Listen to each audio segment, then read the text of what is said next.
তোমরা যাইয়া বউ দেখতে যায় কি করবা? হুজুর আমাকে শিখাইছে যে মেয়ে দেখতে যে যাবি যায় কি জিগাবি? ছাত্ররা কয় হুজুর সূরা ফাতিহা জিগাম। কেউ কেউ কয় দোয়া কোন জিগাম।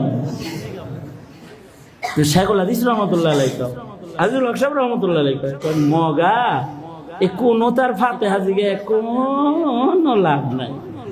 এ কোন ফাতিহা তুমি পারো, তোমার বউ যদি না পারে 7 দিন পড়ায়ও সব ঠিক হয়ে যাবে। এমন জিনিস চেক করো যেটা ঠিক করতে পারবে না। হুজুর এটা কেমনে? কয় যে যখন আসবে তখন বলবা ম্যাডাম আপনি কি ওযু করতে পারেন? তখন তো বলবে পারি। একটু ওযু করেন তো, মুসলিম হিসেবে ওযু করেন। আমি ওযু করি, আপনি ওযু করেন, দরকার হয় ওযু করাইবা। লাভ কি হবে? ওযু যে জানে সে নামাজ পড়ে, যে নামাজ পড়ে সে গুনাহ করে না, গুনাহ ছাড়ে। আর সবচেয়ে বড় লাভ যেটা, মানুষ বড় দুষ্ট জাত, কালাদা সাদা হয়ে সামনে আসে, ওযু করার সাথে সাথে মেকআপ দিয়ে যাইব,